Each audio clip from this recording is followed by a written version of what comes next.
Hi, my name is Lisa Sweeting. I'm with Signature Line Notary Services. Today I want to briefly go over with you how to set up your loan document package, getting you prepared for your signing. Early prep makes the signing go a lot faster. It makes you feel a bit more organized. So I'm going to go over what I do. You may not specifically set up the way I do. You might set up your own way, but we're going to go over a few pointers. So today we're going to be working with a seller's package. It's a relatively small package. It's only 26 pages. And the instructions didn't say to make 2 copies, but I did. I'm going to an assisted living facility to do this signing, and I want him to be able to answer any questions after I leave. So I'm going to leave him a second package. I call that customer service. Customer service is vital. Okay, so let's start with your work environment. Right now, I'm set up in my dining room. I often use my office, but for my demonstration, I needed some space and the camera. So make sure your work environment is clean. I would advise keeping liquids away. Accidents happen, and if an accident happens, you're going to be reprinting. Okay, so got your package. First thing you're going to do is, of course, go over your instructions. And this one says blue pen only. So when I set up, I make sure I have my blue pen or black, whatever is specified, because I need to be consistent throughout. Now this one says that they sent a FedEx label through the email, which they didn't. So I have already sent an email requesting that FedEx label, but I am prepared with my FedEx envelope. And one of your preps is you need to be prepared for everything. So I also have my legal envelope. This one will be letter size, but I also have my legal FedEx envelope. And every now and then, FedEx will be required. So I have those sizes on hand as well. So that's part of your prep. Okay, so reading the instructions, done that. I just turn it over to the side. I have my flags, my posted flags. This is what I'm going to use to indicate where the signer is supposed to sign and where I'm supposed to sign. So I use 2 colors.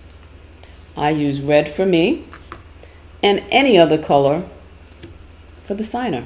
Today it's going to be green, but I have multiple colors. And should I need just initials, I'll use a 3rd color for initials. We'll see what happens. Okay. So I go through the pages and I just flip them over to my left. No signing there. No signing there. Here we have one for the signer. Green for the signer. I make sure I put it in an area to indicate where to sign, but I don't cover the line or the date area. Okay, and I just move that along. And by the way, I reuse my flags from signing to signing. I don't send them back with the package. Okay, get that one there. Okay, now we come to our first document that needs to be notarized. Certification of trust. So I'm going to indicate where he signs, and I'm going to indicate where I notarize. I take a quick look. State and county are already filled in. Now, as part of my prep, if state and county were not filled in, as sometimes it's not, I will go ahead and fill it in with my blue, because they asked for blue, but this is filled in. Also, what I do, I go to my journal, and I start making entries in my journal. I go to my next blank page.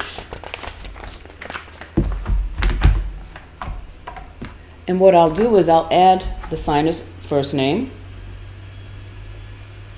I don't add his address yet because I don't know what ID he's going to give me that's going to show what address. He's living in an assisted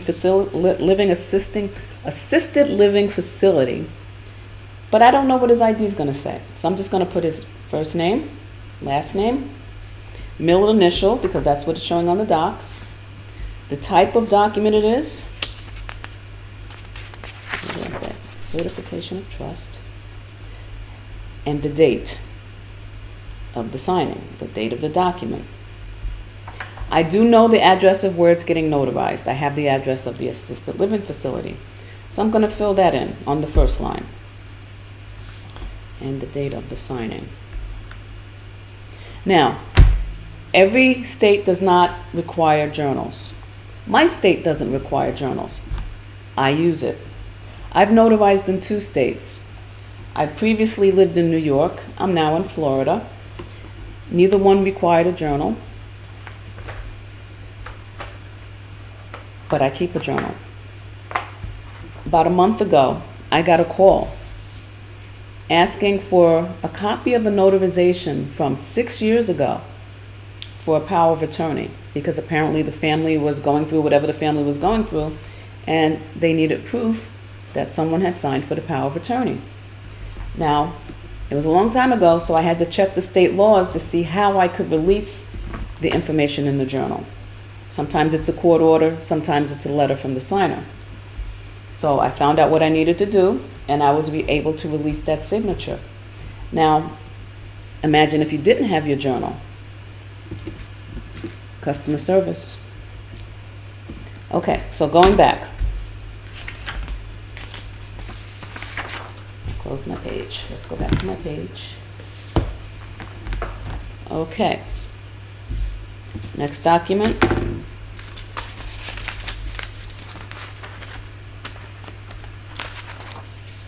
That one. Okay. No notarization, just a signature.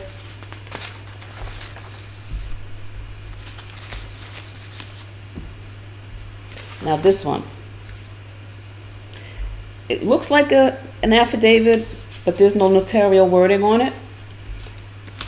So what I'm going to do is I'm going to prepare now. Going to prepare a blank certificate to go with this document.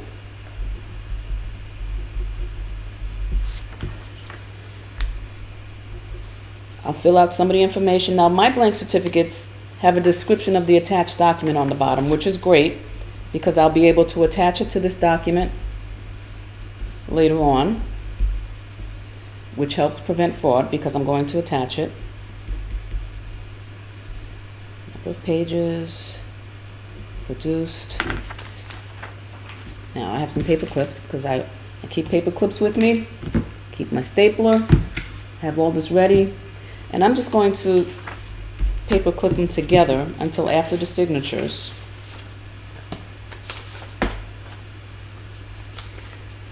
And then I'll staple it. Okay. Next one. Clear notarization here.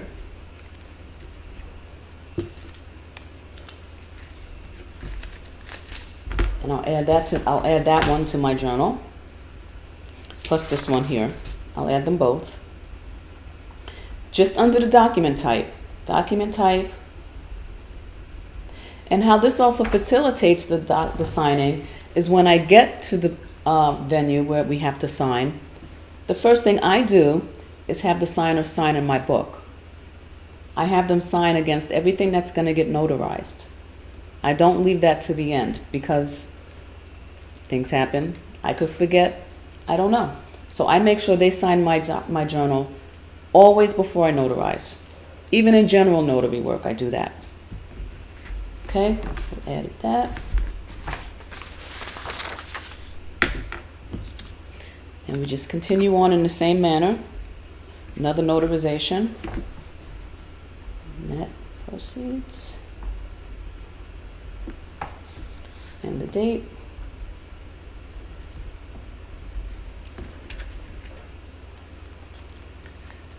Now,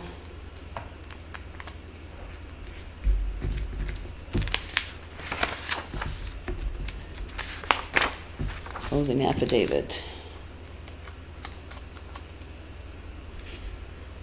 I often have music playing when I do this, but for this demonstration I'm not. And we have a No debts. Possession.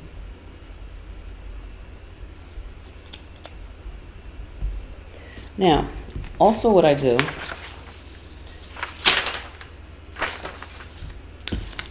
I take a look at the space on the documents to see. I have a couple of different size notary stamps. I have a small one and I have a larger one. I always keep them in my bag. For these signings, I tend to use the smaller one, often just because there's not enough room. I don't like going back and forth between the two size stamps. That just doesn't make, it's not logical to me. Things have to be logical to me. So this one is here for me, here for him. And did I add? I added this one, yes. And it's a fairly simple process getting your documents prepared.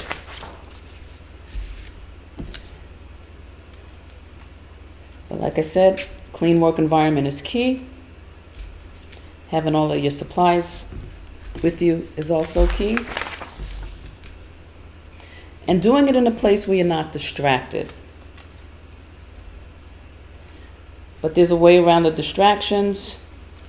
And that's because when you get to the signing, say you're prepping in a loud environment. My dog is barking, which he's not right now, thank goodness. Or you have kids and you're prepping your docs. So, like right now, I'm doing more than one thing at one time, so I have to go back and check. Add over there. Affidavit of mortgage, no mortgage. Okay. And like I was saying, the way around your distractions, if you're doing this in a distracting environment, is after you're signing, you're going to sit there and go through the documents again to make sure you didn't miss anything. Each and every time you're at a signing, you're going to, before you leave the table, before you leave the scene, you're going to go through your documents a second time. Especially if you have a large package, Because things do get missed, and that's natural, it happens, but that's why you double check. I remember my first signing, I double checked at the table. I got to the car, and then I checked it again in my car. This one did not require scan backs. Now this one does require scan backs. And let's see, no signature here. So when I'm scanning back, of course I have to remove my stickers. Seller.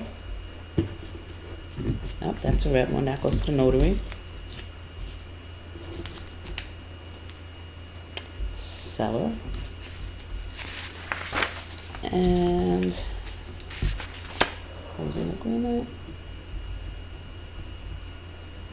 I was very nervous during my first one. You may be too. But as long as you're double checking, and if you feel the need to, you triple check, that'll alleviate your nervousness because you'll be confident in knowing, on to the next page, you'll be confident in knowing that you did it correctly. Okay?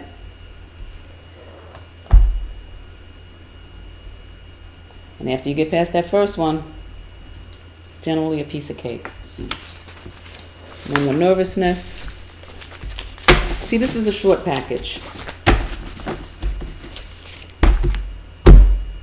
Okay, so this is all done. What I do, sometimes I use a folder. I'm out of folders at the moment. I have plenty of manila envelopes though. I put it in a manila envelope until my signing. I mark it with the signer's name. Because if you're doing multiple signings in one day, or perhaps you're preparing for today and tomorrow, if you have all your documents, I add the name, I add the date, I add the time of the signing, and I will put my second customer package in another envelope. I put those two together, and I attach them together, and I'm done with that signing. Well, that's prep. Okay? That's all we have at the moment. I hope this helped. I'll see you again soon with some other tips.